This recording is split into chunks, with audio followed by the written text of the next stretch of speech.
Hello, my name is Dominic Larson, 33 years old. I live in Minneapolis, the city of shimmering lakes and snow-covered streets every winter. I am the chief financial officer of an automotive parts manufacturing company, a company founded by my grandfather, inherited by my father, and now a place I'm struggling to keep from collapsing. My story doesn't begin with numbers, balance sheets, or tense boardroom meetings. It begins in a large, cold house where I grew up, a place where I was always the outsider, the scapegoat for every mistake that wasn't mine. I'm sitting here in my small apartment, looking out the window where light rain patters on the surface of Lake Calhoun. Tonight I can't sleep, perhaps because memories are flooding back, like waves that never stop crashing against the shore. I hold a cold cup of coffee, trying to piece together the fragments of my life, from the days when I was just a shy boy, always bowing my head under the weight of my family's reprimands. My family lived in an affluent neighborhood in Edina, a suburb of Minneapolis. It was a 3-story mansion with pristine white walls, towering windows, and a meticulously tended garden maintained by hired help. But inside, it wasn't as warm as it appeared. My father, Harold Larson, was a stern man with piercing eyes and a voice that carried an air of authority. He was the chairman of Larson Automotive, the largest automotive parts manufacturing company in Minnesota. He inherited it from my grandfather, a man I only knew through stories, a tough but fair man, vastly different from my father. My mother, Margaret, was a gentlewoman, but her gentleness was always overshadowed by her fear of displeasing my father. She loved me, I knew that, but her love often came in fleeting hugs or weak words of comfort after I was scolded by my father. "Dominic, don't be sad. Your father only wants what's best for the family," she'd say. But deep down, I knew she didn't believe her own words. And then there was Gabriel, my younger brother, 2 years my junior. Gabriel was the son of our family, handsome, energetic, sharp-tongued, and always able to make people laugh. From a young age, he was the center of attention. When Gabriel walked into a room, the world seemed to light up. And me? I was the faint shadow standing behind him, silent and unnoticed. I didn't resent Gabriel, at least not at first. When we were young, we were close. I remember summer afternoons when we'd sneak into the backyard, playing adventure games with tree branches as swords. Gabriel always wanted to be the knight, and I, naturally, was his squire. But as we grew older, things changed. Gabriel realized he could escape trouble by blaming me, and our family, especially our parents, was always ready to believe him. I still remember the first time I realized I was the scapegoat. I was 10. Gabriel was 8. He was being mischievous and broke an expensive antique vase that my mother cherished. When she asked what happened, Gabriel pointed at me, his eyes brimming with tears, saying I'd chased him and knocked over the vase. I stood there, mouth agape, unable to utter a word in my defense. My mother looked at me, her eyes full of disappointment. "Dominic, why are you always so careless?" she said, then turned to hug Gabriel, comforting him as if he were the one hurt. When my father found out, he grounded me for a week.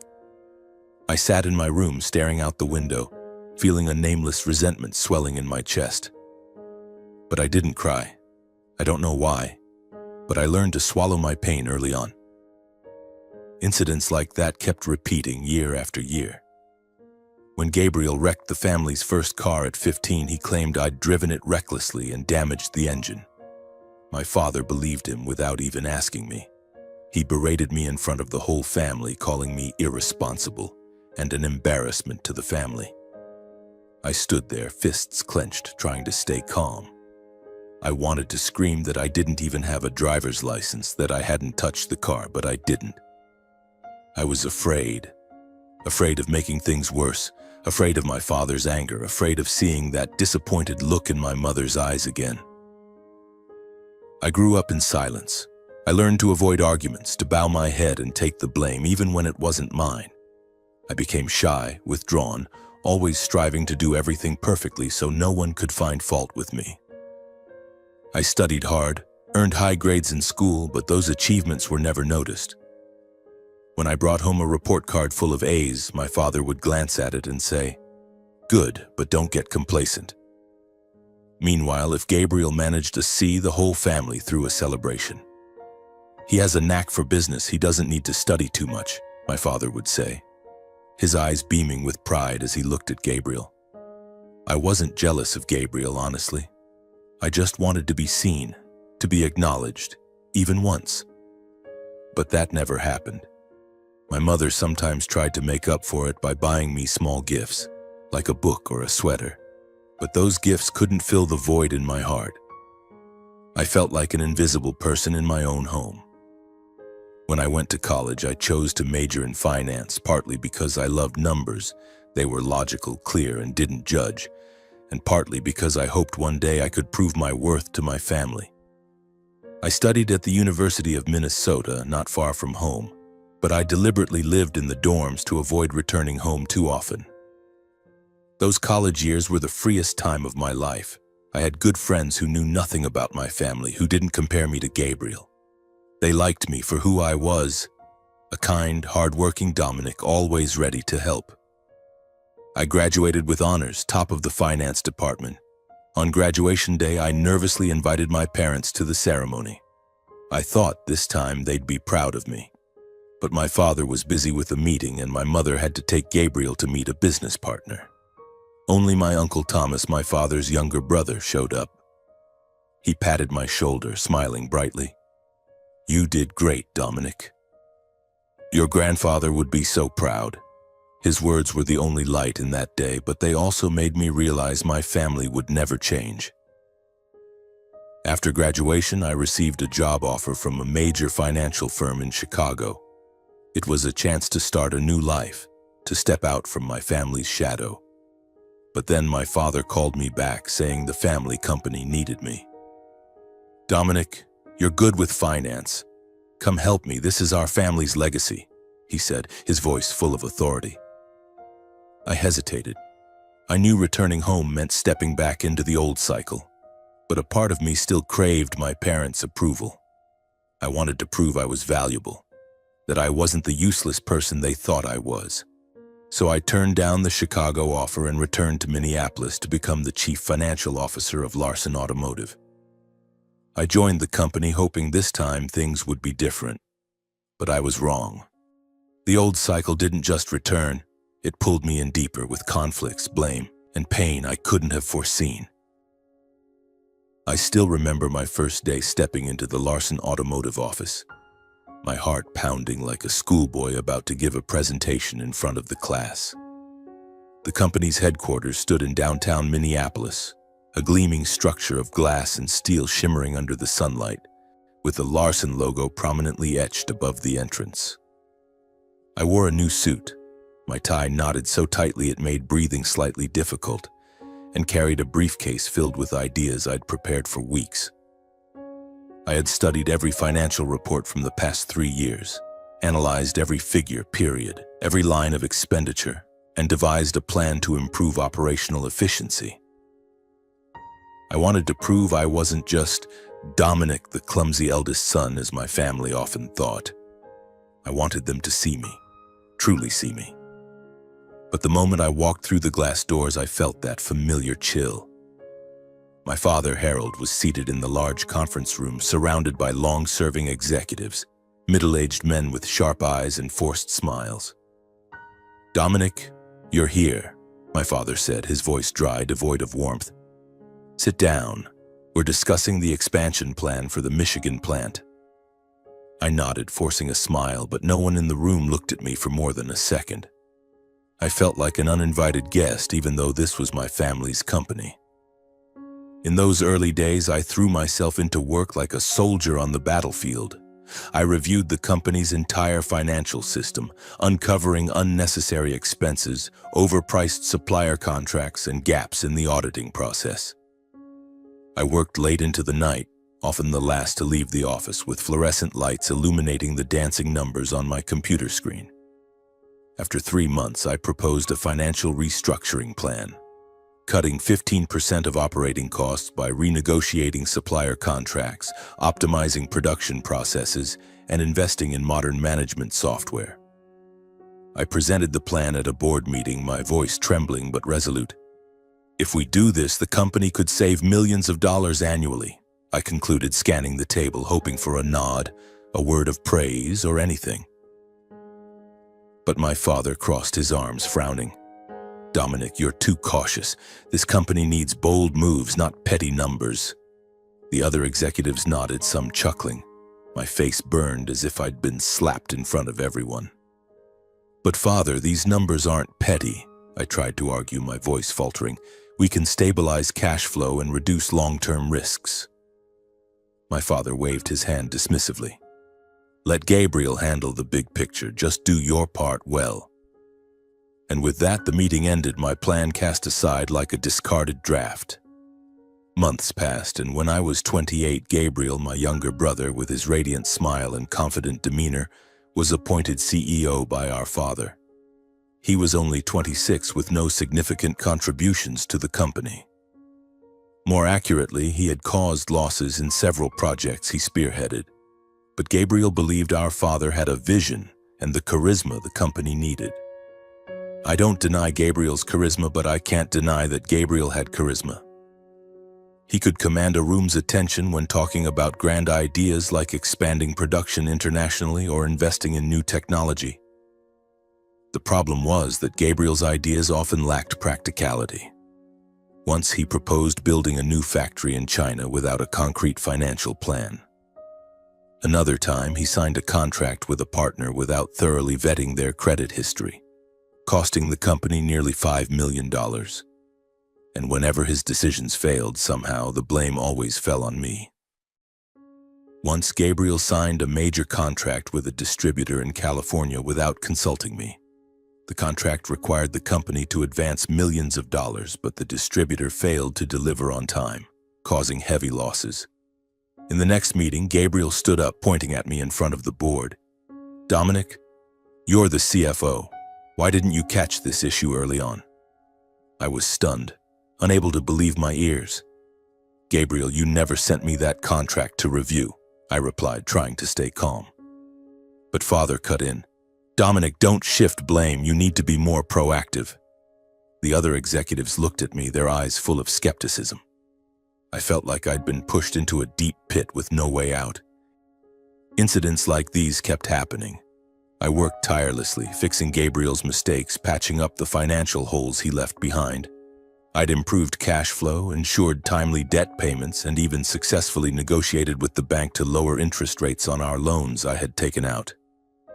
But nobody acknowledged my efforts. My father called my contributions obvious work, as if anyone could have done it. Gabriel constantly belittled me, calling me a paper pusher at company events. Overwhelmed by pressure, I confided in my mother about my struggles at the company, hoping she'd understand and empathize with me. But she only sighed and said, "Dear son, try to get along with my father." She said, "Family is the most important thing." I began to feel like I was sinking into a quagmire. Each day I went to work. I walked into the office with a heavy weight in my chest. I wanted to scream, to tell everyone that I wasn't the incompetent person they thought I was. But I couldn't. My shyness and fear of making things worse held me back. I started therapy, a decision I'd hesitated over for a long time. Dr. Ellen, a middle-aged woman with warm eyes, was the first person who truly listened to me. "You need to learn to set boundaries, Dominic," she said during one session. "You can't keep letting your family define your worth." I nodded, but I knew deep down it was harder than she thought. Setting boundaries with my family. To me, it felt like climbing a brick wall with bare hands. Even so, I tried. I started voicing ideas during meetings. My opinions began to be heard in meetings, though my voice still trembled and my heart raced whenever my father frowned. I proposed small changes, like improving the financial reporting system or training staff on cost management. A few colleagues started noticing me, especially Sarah, the head of accounting. She was a smart, straightforward woman who wasn't afraid to debate numbers with me, but also didn't hesitate to praise me when I did well. "You're really good at this, Dominic," she said once, when I caught a major error in a report. That small compliment, though minor, was a rare ray of light in my gloomy days.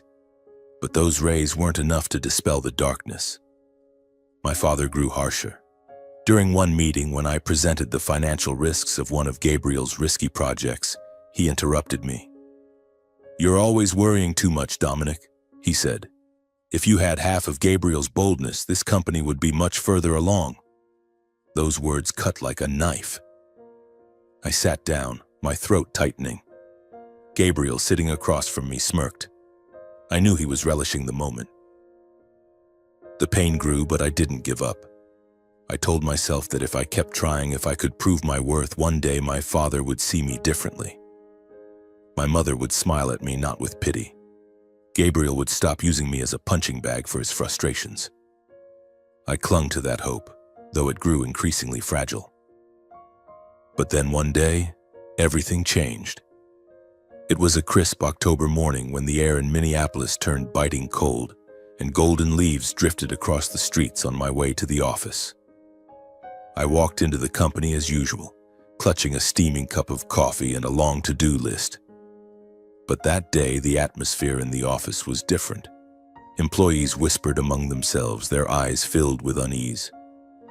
Sarah, the head of accounting, pulled me aside. "Dominic, have you heard?" she asked, her voice low but urgent. "The company's stock price is plummeting. Investors are starting to pull out." I frowned, feeling my heart pound. "What's going on?" Sarah shook her head. "I'm not sure, but there's a rumor that the deal with the Chinese partner fell through. Another one of Gabriel's ideas." I rushed to my computer and checked the stock market. Larson Automotive's share price had dropped 20% in just a few hours. The news spread like wildfire. Major investors called incessantly, demanding to speak with my father or Gabriel. Employees were panicking, unsure if the company would survive. I dove into analysis, trying to uncover the cause. And then I found the truth. Gabriel had bet heavily on a factory expansion project in China, but the partner there lacked the capacity to deliver. The company had poured tens of millions of dollars into it, but the project was stalled, and we had no way to recover the funds. I hurried to the conference room where my father and Gabriel were seated with a few other executives. The tension in the room was palpable, taut like a stretched wire. My father slammed his hand on the table, his face flushed with anger. "Who's responsible for this?" he roared. Gabriel, maintaining an astonishing calm, shrugged. "Father, I did everything I could. But if Dominic had managed the finances better, we wouldn't be in this mess." I froze, unable to believe my ears. "Gabriel, you know I warned you about this project," I shot back, my voice trembling with anger. "I told you the partner wasn't reliable, but you didn't listen." Gabriel smirked. "You're always so pessimistic, Dominic. If you hadn't held back the budget, we could have sped up progress and avoided this." My father turned to me, his eyes sharp as knives. "Dominic, you're the CFO. This is your responsibility." I wanted to scream that I'd done everything I could, that I'd warned them for months, that I wasn't the one who made the bad call. But I stood there, fists clenched, feeling resentment surge in my chest. Once again, I was the scapegoat. The weeks that followed were hell. The stock price continued to plummet, hitting an all-time low.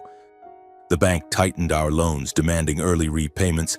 The company's largest investor, a New York-based fund, announced they were pulling out entirely. Employees started quitting, fearing bankruptcy. I worked day and night, negotiating with the bank, finding ways to cut costs and keeping the cash flow from drying up. But no matter how hard I tried, everything slipped through my fingers. My father and Gabriel, instead of cooperating, only pointed fingers. In every meeting, I was criticized, labeled incompetent and lacking vision. I felt like a small boat in a raging ocean storm with no one offering a hand to help. Then one day, my father summoned me to his private office. He sat behind his desk, looking exhausted, but his eyes remained icy. Gabriel stood beside him, arms crossed, a faint smile on his lips. "Dominic," my father said, his voice low but commanding, "we need you to do something." Something important to save the company. I nodded, ready to listen. I thought finally they wanted my input, perhaps a restructuring plan. But as my father continued, I felt the blood drain from my body. "We need you to adjust the accounting books," he said, emphasizing each word. "Inflate the profits, make the financial reports look better, just enough to attract a new investor." I blinked, unable to believe my ears. "Father, do you mean falsify the books?" I asked, my voice trembling. Gabriel cut in, his tone mocking. "Don't act so innocent, Dominic. This is the only way to save the company. Or do you want us to go bankrupt and the family to lose everything?" I looked at my father, hoping he'd say it was just a fleeting idea, that he wasn't serious. But he only nodded. "Dominic, this is your duty to the family. You can do it, right?" The room felt like it was spinning. Falsifying the books wasn't just illegal. It went against every value I held dear. I'd spent my life trying to do the right thing, even when it cost me. I wouldn't become a fraud just to please my father and Gabriel. "Father," I said, struggling to keep my voice steady, "we can't do this. It's not just illegal. It would put the company at even greater risk. If we're caught, we'll lose everything." Gabriel scoffed. "Listen to him, always scared. You're pathetic, Dominic." My father crossed his arms, his eyes filled with disappointment. "Dominic, you don't understand how real business works. Sometimes we have to make tough choices to survive." I stood there, my heart pounding, feeling like I was teetering on the edge of a cliff. Part of me wanted to agree to do what my father asked just to finally earn his approval. But the larger part, the honest part of me, screamed that I couldn't do this. "I have another idea," I said, my voice slightly shaky but resolute. "We can restructure. Cut costs, sell off non-essential assets, and find a strategic partner. I've been working with the bank. They're willing to extend our loans if we present a viable plan." My father waved his hand as if my idea wasn't worth hearing. "Theory, Dominic. It's all just theory. You don't have what it takes to lead this company." Gabriel nodded, smirking. "Exactly. You should stick to what you're good at, like staring at spreadsheets, and leave the big decisions to us." A surge of anger flared within me, but I held it back. I knew arguing now was pointless. "I can't falsify the books," I said, my voice firmer than ever. "I'll prepare a restructuring plan and present it next week." My father looked at me, his eyes brimming with disappointment. "You're letting the family down, Dominic," he said, then gestured for me to leave. I walked out of the office, my legs heavy as lead. A mix of relief and fear washed over me. For the first time, I'd said no to my father, stood up for what I believed in. But I knew this decision would come at a cost. Gabriel wouldn't forgive me. My father would think even less of me. And the company, if not saved in time, would collapse. The days that followed were a frenzy. I drafted a restructuring plan, working with Sarah and the accounting team to crunch every number. I reached out to potential partners, persuading them to invest in Larson Automotive if we overhauled our management practices. I presented the plan at a board meeting, my voice steady for the first time, though my heart still raced. "This is our chance to save the company legally and sustainably," I concluded, scanning the table, hoping for support. But my father shook his head. "Dominic, you don't understand what real business is." Gabriel sneered. "He thinks he's a hero, but he's just dragging us into the abyss." The other executives remained silent, their eyes skeptical. My plan was dismissed like so many times before. My father and Gabriel decided to sell off shares at a steep discount to cover the debt, a move that sent the stock price spiraling further. I sat in my office, staring at the computer screen displaying a glaring red chart, feeling like all my efforts were futile. That night, I couldn't sleep. I sat in my small apartment, gazing out at Lake Calhoun where the water shimmered under the moonlight. I thought about my father, Gabriel, and the company, the legacy my grandfather built that I didn't want to lose. I thought about Dr. Ellen, who told me I needed to set boundaries. But how when the whole world seemed against me? Then I remembered Uncle Thomas, my father's younger brother. He was the only family member who ever truly understood me. He'd left the company years ago, started his own small business, and lived a modest but happy life. I picked up the phone and dialed his number even though it was nearly midnight. Uncle Thomas answered after the second ring, his voice warm and full of concern, as if he'd been expecting my call for a long time. "Dominic, are you okay? It's late." I took a deep breath, trying to hold back the urge to break down. "I'm not okay, Uncle," I admitted, my voice trembling.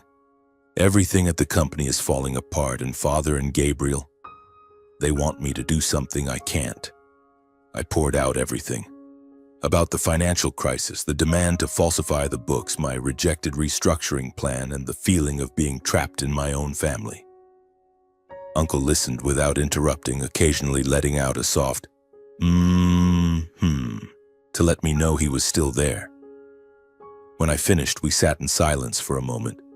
I could hear the wind whistling through the phone. Uncle must have been standing on his porch, as he often did when he needed to think. "Dominic," he finally said, "you did the right thing by refusing to cook the books. That's not your grandfather's way, and it's not your way either." His words felt like a cool breeze, soothing the storm raging inside me. "But Uncle," I said, "I don't know what to do next. The company is dying, and I can't just stand by and watch." "Then don't stand by," he replied, his voice suddenly sharp. "Take action. You have a plan, don't you? That restructuring plan. Is it feasible?" I hesitated, then nodded, even though he couldn't see me. "Yes, I believe it would work, but Father and Gabriel won't listen to me." Uncle chuckled softly, a sound both warm and sly. "Then we'll make them listen, Dominic. Or better yet, we'll take matters into our own hands." I sat up straight, a tiny spark of hope flickering within me. "What do you mean?" Uncle Thomas began to explain, his voice brimming with excitement. He talked about how the company's stock price was at an all-time low, a rare opportunity to buy back control. "Harold and Gabriel are dumping shares to pay off debt, but that's a mistake. If we acquire enough shares, we can take control and implement your plan. This is how we save Larson Automotive, and it's how you prove your worth." His idea left me reeling. Buy back shares? Confront Father and Gabriel head-on? It sounded like a reckless gamble, something the shy Dominic of the past would never have dared to consider. But now I was no longer the boy who bowed his head and took the blame. I was tired of being underestimated, tired of living in my family's shadow. "I want to do it," I said, my voice steadier than I ever thought possible. "But how much money do we need? And how do we do this without being found out?" Uncle Thomas laughed heartily. "That's the Dominic I know. Leave the funding to me. You focus on the plan and keep it quiet. We'll do this, but we have to be careful." That night I didn't sleep. I sat at my computer, starting to calculate. Larson Automotive's stock price had plummeted to its lowest point ever, around $10 per share compared to $50 a few years ago. If we could acquire 38% of the shares, we'd have significant influence on the board, enough to change the company's direction. But to do that, we'd need tens of millions of dollars, a sum I, with my CFO salary, couldn't even dream of. The next morning, I met Uncle Thomas at a small coffee shop in the suburbs, a place where no one from the company or family would spot us. He wore an old sweater, his hair flecked with gray, but his eyes blazed like a warrior ready for battle. "I've spoken to a friend at the bank," he said, sliding a coffee toward me. "They're willing to loan us the money, but we'll need to put up personal assets as collateral. I'll use my company as security. What about you, Dominic? Are you willing to take the risk?" I swallowed hard, thinking of my small apartment, my modest savings, and the tiny shareholding I had in the company. If this plan failed, I'd lose everything. But if I did nothing, the company, my grandfather's legacy, would collapse, and I'd live with regret forever. "I'm in," I said, my voice shaky but resolute. Uncle clapped me on the shoulder, his smile radiant. "Good job, Dominic. This is the first time I've seen you truly stand up for yourself." We began working like conspirators in the shadows. Uncle Thomas contacted a law firm to ensure all transactions were legal and discreet. As CFO, I had access to the company's internal information, which helped us pinpoint the best times to buy shares. By day, I went through the motions at the office, pretending nothing had changed, while secretly coordinating with Uncle Thomas through encrypted emails and late-night calls. Sarah, the only person I trusted at the company, noticed I was more stressed than usual. "Dominic, are you okay?" she asked one day, catching me staring at my computer screen at midnight. I forced a smile. "Just a lot of work, Sarah." I wanted to tell her, but I knew the fewer people who knew, the safer the plan would be. Meanwhile, Father and Gabriel continued dumping shares, driving the price even lower. Other investors, seeing the company's downward spiral, followed suit. Each time a block of shares hit the market, Uncle Thomas and I, through a shell company, quietly bought them up. We moved carefully, leaving no trail that could lead back to us. But every transaction made my heart race, as if I were walking a tightrope between two skyscrapers. I couldn't stop thinking about what would happen if Father found out. He'd call me a traitor. Mother would cry. Gabriel would sneer and call me a coward who dared to play big. But there was no turning back. During those days, I wrestled fiercely with myself. I wasn't someone who thrived on confrontation. My shyness, my fear of disappointing my family, clung to me like a shadow. Some nights I lay in bed staring at the ceiling, wondering if I was doing the right thing. Am I trying to save the company, or am I just getting back at Father and Gabriel? I asked myself. But then I thought of my grandfather who, as Uncle Thomas had told me, always put integrity first. He'd built Larson Automotive from nothing, not through deceit, but through hard work and honesty. I couldn't let his legacy die in Father and Gabriel's hands. Uncle Thomas was my greatest support. We met weekly, sometimes at his house, a cozy little home in the suburbs where he'd lived alone since his wife passed away a few years ago. During our talks, he shared stories of his youth, when he too was belittled by my father, his older brother. "Harold always thought he was the smartest in the family," Uncle said, his voice tinged with bitterness. "But your grandfather taught me that leadership isn't about shouting the loudest. It's about doing what's right, even when it's hard." His words gave me strength. Uncle wasn't just an ally. He was a reminder that I wasn't alone. After 3 months of working in secret, we made a major breakthrough. We owned 38% of Larson Automotive's shares. It was a significant stake, enough to wield considerable influence on the board. But I knew that to truly change the company, we needed to convince other shareholders, those who'd lost faith in Father and Gabriel. I began preparing a detailed plan, building on my original restructuring idea. I worked day and night with Sarah and a few trusted colleagues to refine every detail. The plan included cost-cutting, selling off non-essential assets, and finding a strategic partner to inject fresh capital. I knew that if presented correctly, this plan could save the company. With 38% of the shares in our possession, Uncle Thomas and I decided to call for an emergency shareholders meeting at Larson Automotive. We operated under the cover of a shell company called North Star Holdings, run by an old friend of Uncle Thomas in Chicago, to acquire shares from panicked sellers, including Father and Gabriel.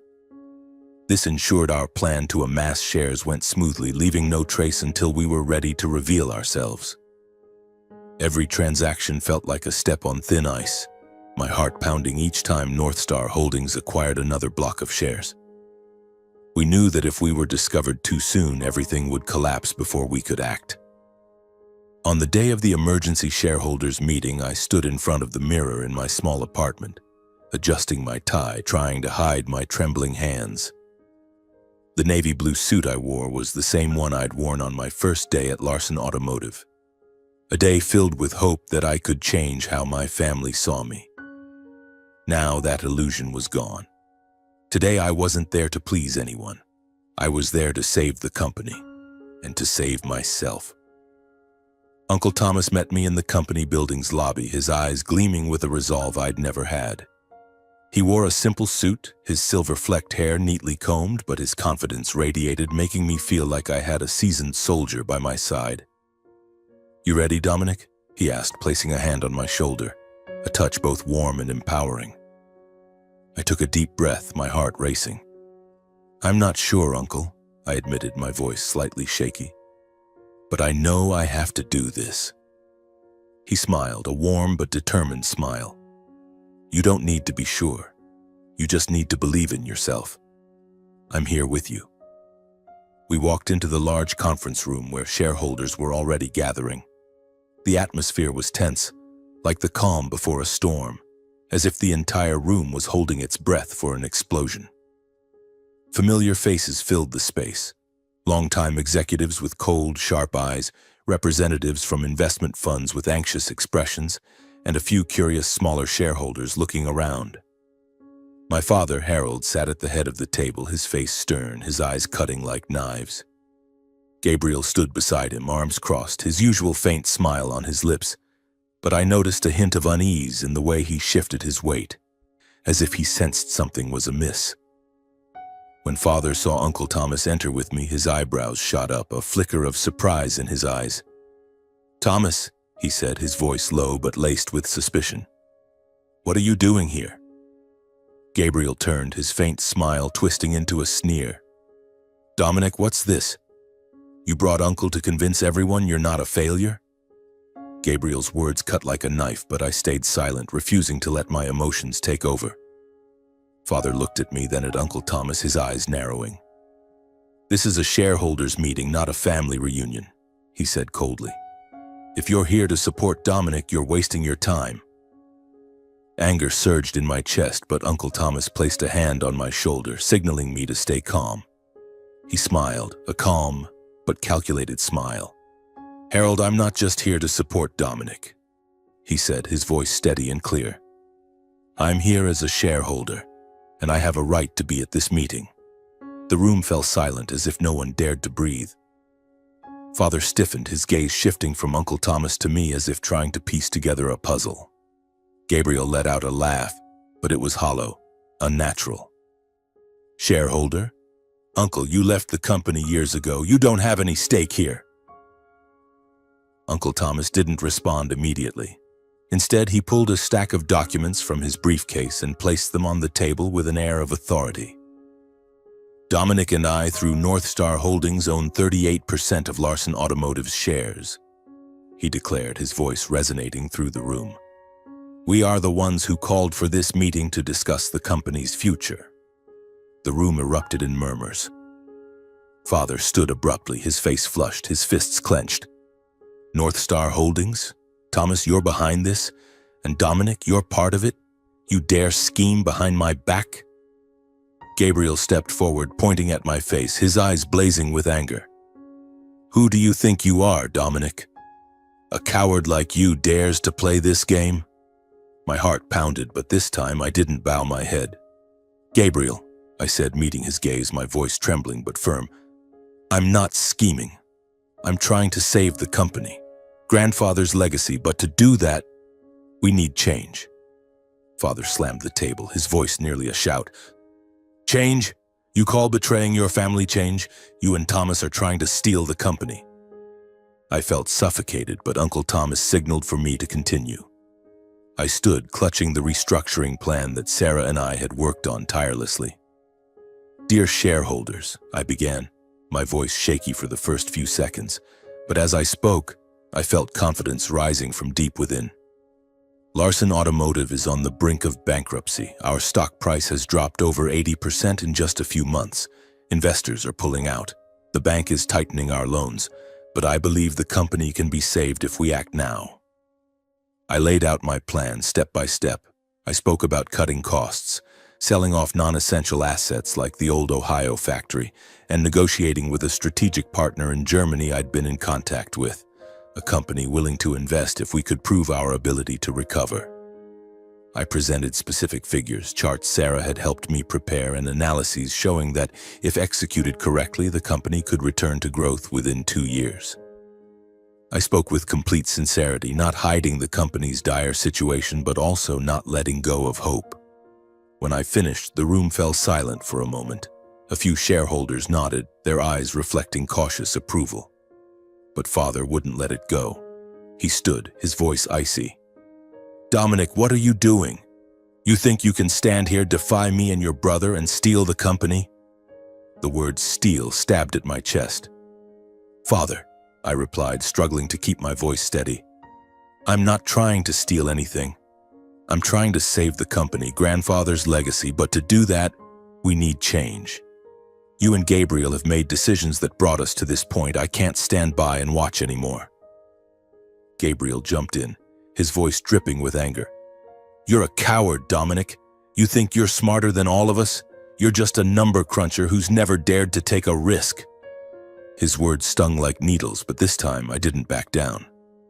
"Gabriel," I said, looking him in the eye, "taking risks doesn't mean being reckless. I tried to warn you about the failed projects, but you didn't listen. Now we're paying the price for those mistakes." The room fell silent again, but this time I sensed a shift. Some shareholders began whispering, their skeptical looks giving way to consideration. Uncle Thomas stood, his voice calm but commanding.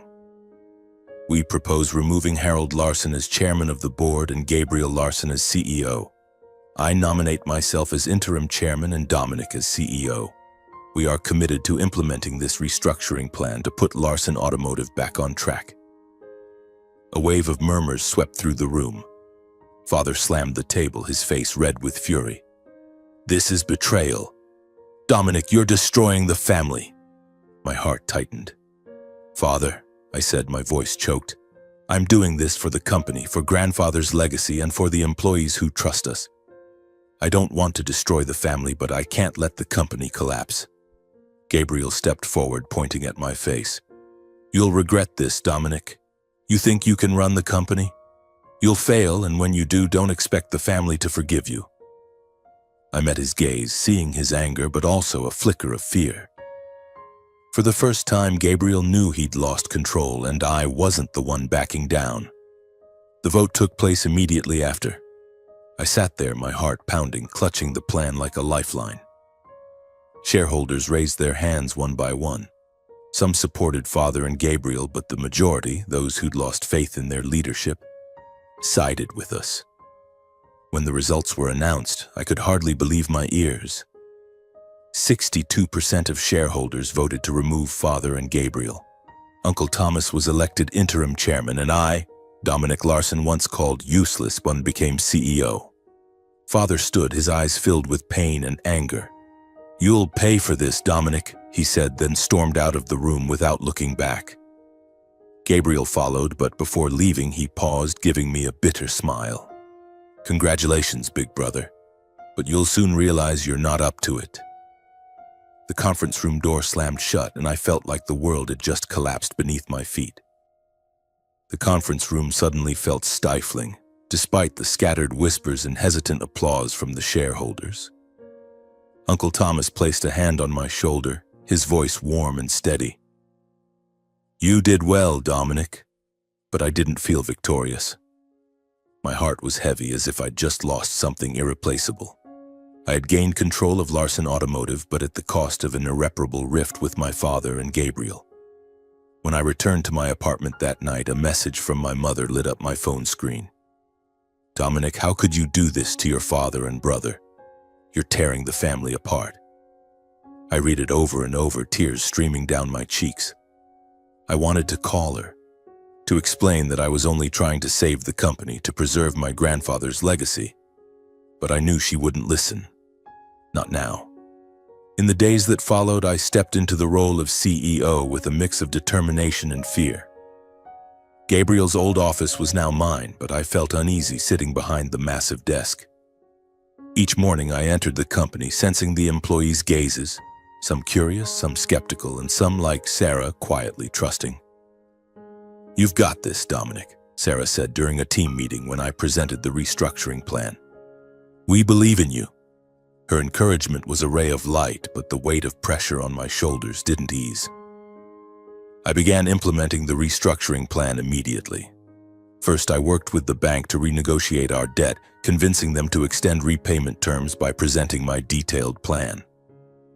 They agreed, but only if the company met financial milestones within the next 6 months.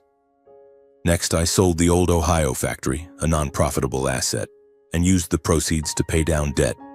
I also negotiated with the German partner I'd previously contacted. They were impressed by my transparency and agreed to invest a significant sum in exchange for a minority stake and a long-term partnership. Every step was a challenge, but I worked relentlessly, often staying in the office until midnight, reviewing every figure, every contract. Slowly, the company began to recover. The stock price crept upward, albeit gradually. Employees, initially anxious, grew more confident as they saw me follow through on my promises. Sarah became my right hand, helping manage the accounting team and keeping everything on track. Uncle Thomas, as interim chairman, was an indispensable mentor. During our private meetings, he always reminded me, "You don't need to be perfect, Dominic. You just need to do what's right." But while the company stabilized, my family did not. Father and Gabriel cut off all contact. I heard Father had retreated to a vacation home in the suburbs, avoiding everyone. Gabriel, according to Sarah, had started working for a rival company, spreading rumors that I had stolen the company from the family. Mother still reached out, but every call was filled with reproach. "You've broken your father's heart, Dominic," she said during one call, her voice choked with emotion. "Why couldn't you get along with Gabriel?" I tried to explain, but each time I heard her voice, I felt like that 10-year-old boy again, standing silently, taking blame for a broken vase that wasn't my fault. The pain drove me back to Dr. Ellen, my therapist. In our sessions, I poured out my guilt and fear that I'd destroyed my family. Ellen listened, then said, "Dominic, you can't control how your family reacts, but you can control how you live with yourself. You chose the path of integrity, that's what matters." She encouraged me to learn forgiveness, not for Father or Gabriel, but for myself. "You did the best you could," she said. "Now let yourself live." Ellen's words gradually sank in. I reconnected with old college friends, people who valued me for being myself, not Dominic of the Larson family. We gathered on weekends, shared dinners, and laughed, and for the first time in years, I felt like I belonged somewhere. Uncle Thomas became my greatest emotional anchor. One evening at his home in St. Paul, he poured me a glass of wine and said, "Dominic, you're more like your grandfather than you realize. He too had to fight for what he believed in." His words made me smile, though my eyes stung. Over time, I learned to set boundaries with my family. I stopped waiting for Father's or Gabriel's approval, stopped hoping Mother would understand. I accepted that they might never change, and that was okay. I didn't need them to know my worth. The company continued to recover, and I found joy in leading. Not to prove anything, but because I genuinely believed in my grandfather's legacy. And that is the story of my life, from a shy boy who endured in the shadow of his family to Dominic Larson. A steadfast leader living true to his values, finding peace in a journey of healing and rebuilding my grandfather's legacy. If you ask me for advice, I'd say, listen to the voice inside you, no matter how small it seems. Don't let others define your worth, and don't be afraid to stand up for what you believe in. The path may be lonely and challenging, but when you live authentically, you'll find the strength to overcome anything. I wish you the courage to face your own storms, to walk the path you choose with an open heart and unwavering belief. Live a life you can be proud of, as I'm learning to do every day.